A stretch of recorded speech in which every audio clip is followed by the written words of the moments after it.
Hi everyone, my name is Matt. I'm the youth and family pastor at Cornerstone Church in Marshfield. I'm here today with your Cornerstone Connection, a daily devotional.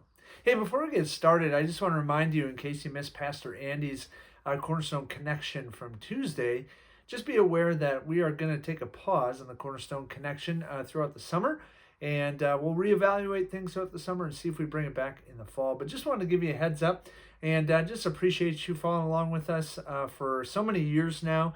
And so grateful to be able to share God's word with you, and really, honestly, just to wrestle with God's word alongside of you.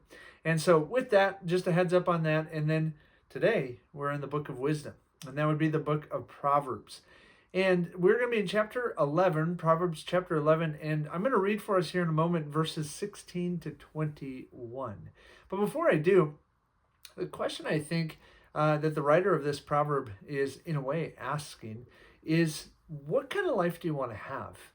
What kind of life do you want to have? And I think most people would have a similar answer, though maybe not using the same words, that they want to have a quote-unquote good life, right? A life that has health, that involves family, that involves not having to struggle too much, right? All these types of things. Well, in the book of Proverbs, and in particular in chapter 11, and in these 6 verses that I'm going to read for you, what's laid before us is we get to play a part and have a choice in the kind of life that we have. No doubt, God is sovereign, and He determines certain things, but He also has given us free will. He's given us choice, and so we get to pick our way. And what the writer of Proverbs lays before us today is the answer to that question, what kind of life you want to have, is which way are you going to choose? Are you going to choose the way of the wicked, the foolish, or are you going to choose the way of the righteous, the wise? And so we're going to see why it is more beneficial, of course, to choose the way of the wise and the righteous. Here's what the writer of Proverbs writes, verse 16. A gracious woman, that would be a kind, a forgiving, a merciful woman, gets honor, and violent men get riches. Now, riches sound good, but violence not so much. It just goes to show that the evil can inherit riches on this earth. Verse 17, a man who is kind, benevolent, merciful, gracious, just like that woman, benefits himself. But a cruel man, a wicked man, an evil man, he ultimately is going to hurt himself. Verse 18, the wicked earns, keyword, deceptive wages. Yes, the wicked gets wages and money and riches, but deceptively.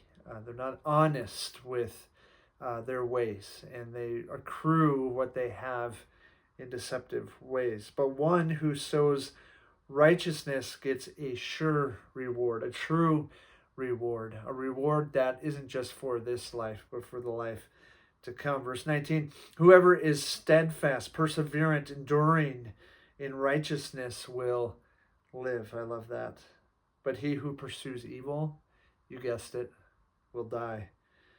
Those of a crooked heart, a dishonest heart, a heart that is wicked and evil, are an abomination to the Lord. That's a strong word in the Bible.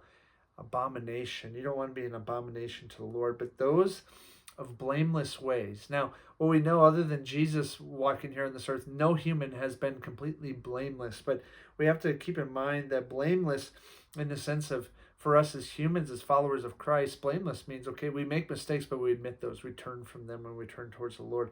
But those of blameless ways are God's delight. Wow. Be assured, last verse, an evil person will not go unpunished. We're tempted to think that sometimes, right? We look in the news, social media, whatever, and we look at the evil that's pervasive in our world, and we think, how do those evil people prosper? But the writer of Proverbs is clear: an evil person will not go unpunished. God knows. But the offspring of the righteous will be delivered, rescued, saved. Friends, I don't know about you, but I want the life of the righteous. I want the life of the wise person. And so that means, in my free will, that I need to choose the way of the wise, the way of the righteous.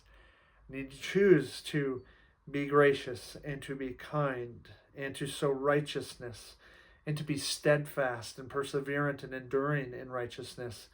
I need to choose the ways that are blameless, because it's in those ways that we find God's delight and we find his deliverance. Friends, let me encourage you, choose the way of life, choose the way of wisdom, choose the way of righteousness. Because here's the thing, when we choose that way, God's way, the benefit isn't just for us, though no doubt it is, but it's a blessing and a benefit for our families, our friends, our coworkers, our neighbors, our acquaintances, for the entire world. And so let's choose his way and not the ways of the world. Friends, be blessed, and we'll see you maybe once or twice more on the Cornerstone Connection. Have a great day.